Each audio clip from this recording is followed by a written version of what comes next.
Ankara, Dubai. Turkish President Tayyip Erdogan denounced the isolation of Qatar by neighboring states as a violation of Islamic values and tantamount to a death penalty against Doha in a crisis reverberating through the Middle East and beyond.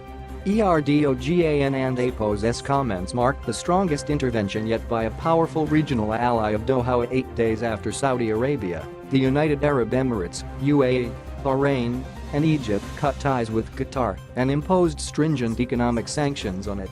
Qatar denies the allegations of supporting Islamist militants and Iran.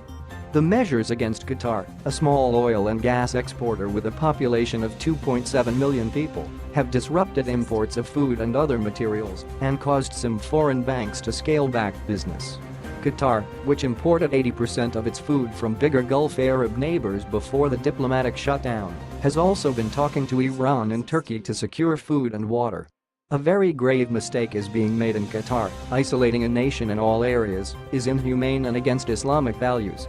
And APOS, as if a death penalty decision has been taken for Qatar, Erdogan told members of his ruling Alaska party in Ankara.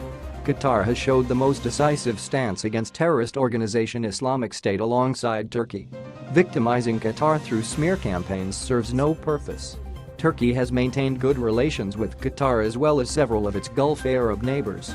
Turkey and Qatar have both provided support for the Muslim Brotherhood in Egypt and backed rebels fighting to overthrow Syrian President Bashar al-Assad.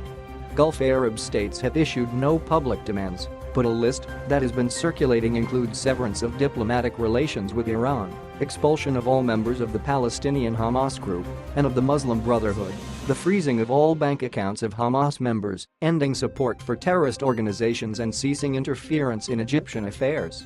Some analysts say demands could also include closing down satellite channel Al Jazeera or changing its editorial policy.